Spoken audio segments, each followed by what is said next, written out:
Hi అండి, రండి అట్లు చూపిస్తాను సగ్గుబియ్యంతో.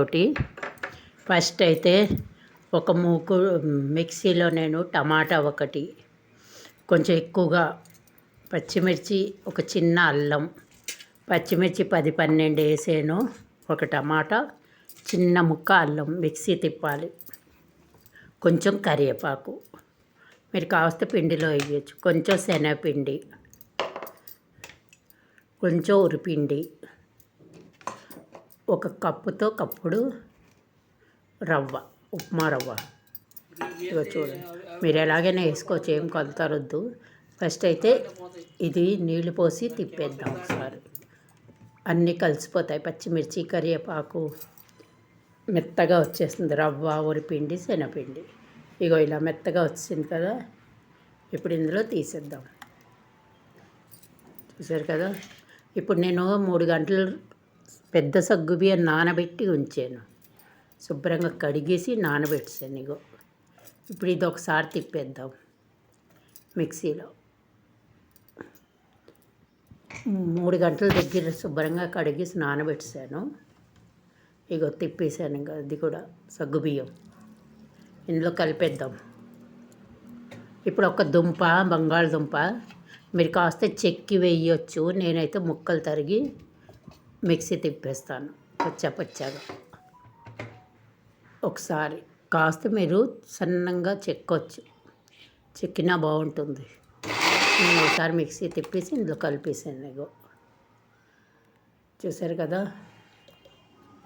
ఇప్పుడు ఇందులో ఒక అరగంట, ఇగో ఇందులో అరగంట వదిలేసిన తర్వాత నల్ల జీలకర్ర, వాము, సరిపడా ఉప్పు, ఇంకా నేను ఎండి కారము వేయను, పచ్చిమిర్చి ఎక్కువగా వేసాను. కారం ఉన్నది, మీకు కావస్తే వేసుకోవచ్చు ఎవరైనా. మీద నుంచి ఏమైనా క్యాప్సికమ్, క్యారెట్ చక్కగా తురిమి వేయచ్చు, నేనైతే వేయలేదు, వేస్తే కూడా బాగుంటుంది.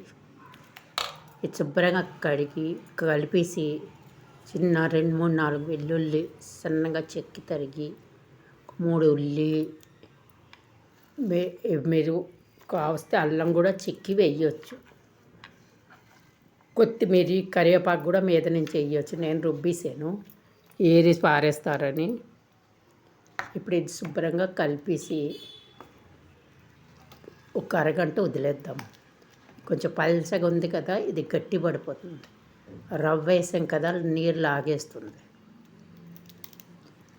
ఇలా శుభ్రంగా ఉప్పు, నల్ల జీలకర్ర, వాము అన్నీ కలిపేసి మూత పెట్టి వదిలేద్దాం కొంచెంసేపు.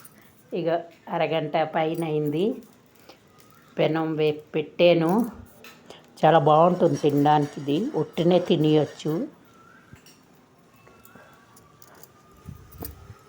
వేడి పెనం కాలి ఉండాలి, హైలో పెట్టి ఉంచి బాగా కాలాలి.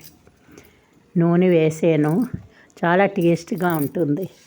ఉట్టినే తినొచ్చు, దేంతో కూరతో, ఆవకాయతో కూడా తినొచ్చు. నేను ఆవకాయతో తినేయాలనే పచ్చడి ఏం చేయలేదు. ఇగో అట్టు పోసేసి చూపిస్తాను. సగ్గుబియ్యం కదా, దూదిలా వస్తాయి. సగ్గుబియ్యం కొంచెం ఎక్కువ ఉండాలి, మిగతావన్నీ కొన్ని వేస్తే చాలా బాగుంటుంది. సగ్గుబియ్యం కొంచెం వేసి మిగతావి ఎక్కువ వేస్తే కొంచెం గట్టిగా వస్తుంది. అందుకే నేను సగ్గుబియ్యం పెద్ద కప్పుతో కప్పుడు వేసాను, మిగతాదన్నీ కొంచెం ఇష్టం ఎంతైనా వేసుకోవచ్చు. 2 చెంచాలు కూడా వేసుకోవచ్చు.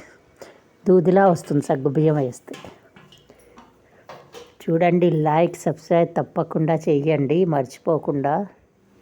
చూసారు కదా అట్ట ఎలా వస్తున్నదో, చాలా బాగుంటుంది.